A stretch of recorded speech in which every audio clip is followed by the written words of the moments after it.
Welcome back to Nazareto's channel, my dear YouTubers. We have 2011 Toyota Camry, and there's some clunking noise when we go over some bumps on the road. So let's give it a test drive. This is our Camry right here, 2011, 175,000 miles, I believe. Exact. This car has 176,000 miles. It's a nice SE, and it has some clunking noise, so let's give it a test drive. Let's go for a ride and listen for that noise. This car has some nice pickup. 176,000 drives so nice. Let's hit some potholes. So far I don't feel anything, I don't hear anything.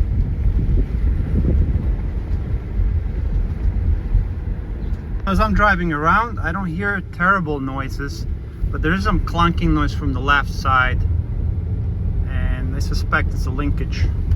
So I finished driving, and I suspect the problem is the linkage, sway bar link, stabilization.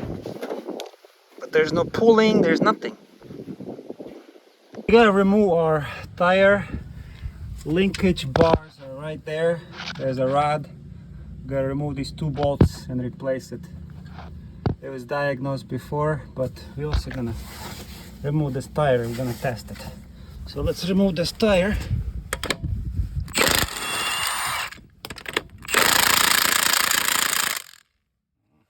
one's stuck.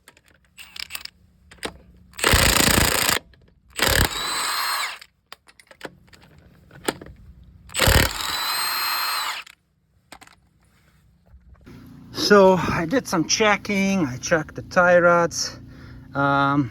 Eventually the tie rod needs to be replaced, because you see this is all greasy. Needs to be replaced because all the grease is out of there.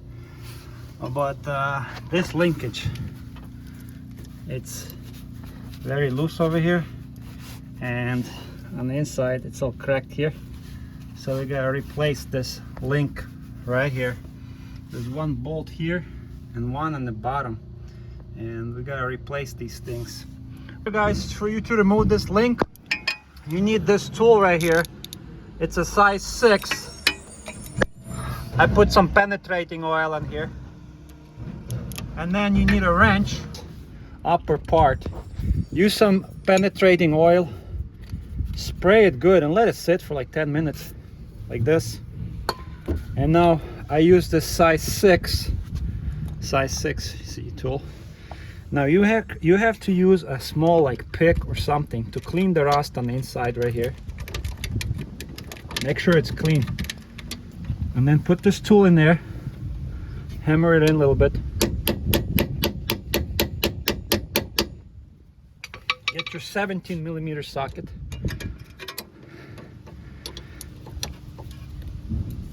You see, it's going. A little bit challenging.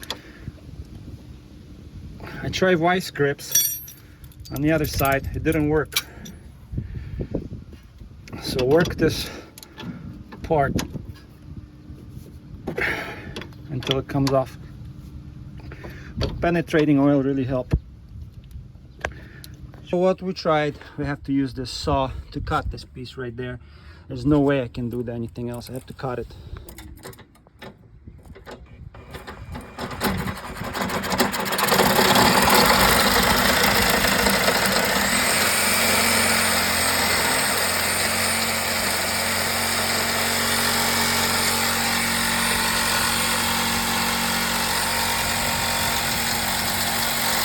I had no choice. I had to cut this with this saw because this stupid thing was just spinning and spinning, and it wasn't allowing me to do anything. I finally got this lower part of a linkage off. We had to use some power tools. I had to use this one. Now we have the top one, but this one is spinning, so we can do it, no problem. I tried so hard to remove this. I cannot do nothing about it. I loosen up a little bit. I'm just gonna use the grinder. I'm gonna cut it.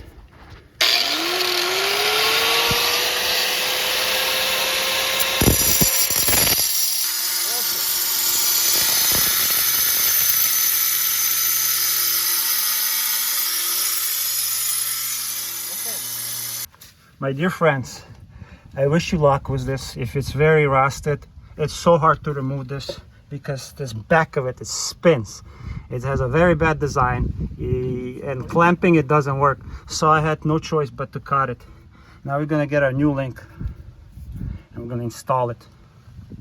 Okay guys, you see this new one, it has these edges here, like on the inside you can pull like a vice grip, or you can pull like a wrench and you can remove it or secure it. But the thing is, on the old one you couldn't do it.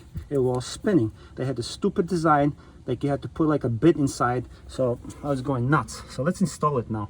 I'm gonna show you this aftermarket one. On the back you can put 18 open wrench and you can secure this, but these are locking bolts.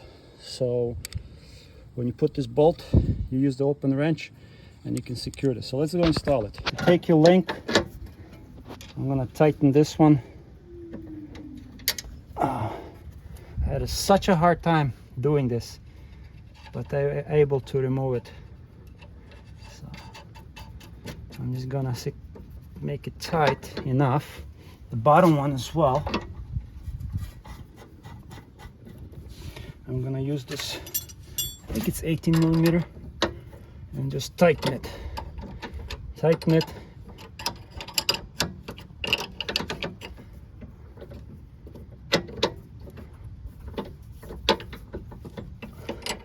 And on the back, you can put the 18 millimeter like this. You see, it fits on there, and you can just secure this. So on the back here, I'm holding with 18-inch socket or open wrench, and here I'm just using 19-inch. Just keep going, securing this bolt. Make sure it's tight. No rush. Yeah, no rush. I never had such a hard time.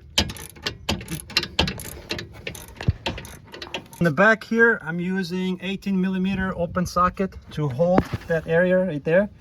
And on the front here, it's 19 millimeter. And just tighten it until it's tight enough. And then we got to torque it.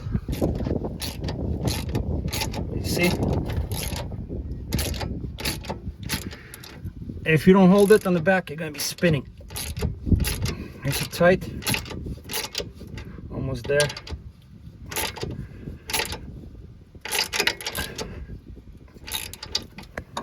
I'll torque this to 29 foot-pound.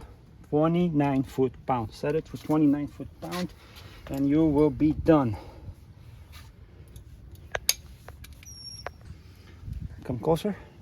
I torque this to 29 foot-pound. You see the bottom one? And that's it. And same thing on the top. That's it. And these are the links that I use, sway bar links by Moog. And this is the part number K750123 for Toyota Camry. This is 2011 Camry. My dear friends, sometimes you have to go to extreme measures and use a saw to cut that, or you have to use angle grinder because there's no other way. Absolutely. This original Toyota sway bar link, this part spins and there's no way you can grab it from inside. If the bolts are rusted, it's extremely hard. So I tried everything, it moved just a little bit, but I had no other options but to cut it. Same thing here. You see, like this is the part I'm talking about. It's just rounded. Like on the Moog, you can put an open wrench in the back and you can secure it, but here it just spins and there's no way you can do it. Yeah, this feels very bad, like very loose. So our Moog link is installed and it's pretty solid. Torque this bolt to 29 foot-pound. Make sure to use an open wrench socket in the back. And if you're gonna have a hard time like I did, just take your time and do it. Don't cut this boot. Make sure this boot is not cut and you're good. This is installed. Now it's moment of truth. We're gonna go for a ride and see if we're gonna feel the bumps. So I'm driving right now. So far I don't hear the knocking noise, like the clunking noise like it was before. It was very prominent. Well, because we are not in Chicago yet, so, but still. That one side over here, the driver's side, was making noise. It was clunking, like cluck, cluck, cluck. But right now it seems to be quiet. So guys, so just want to let you know the aftermarket part is better than the original. There was better even design, because I could not take off that linkage. It was spinning and spinning. I was going crazy no matter what I did. The other option was to cut the bolt like we did, and that was the only solution. So I did that, installed the new one, and no problem. So make sure you torque it to 29 foot-pound and you're good to go, and hold it in the back like I did with an open end wrench, and that's it. So the car drives good, I'm happy, and it's great. So guys and girls, I want to give you a good advice. Make sure you have glasses and gloves when you do this, because I might have violated some safety on this job when I use the tools, but these are my old glasses. So another thing is, take your time with this, spray the penetrating oil, and you can do it. It's just 2 bolts, and if not, then use some power tools. But we did the job. The car drives fine. There is no bouncing around, there's no clunking anymore, and I guess its problem is fixed for now. So see you in the next video. Subscribe, hit that like, share, and see you. Bye bye.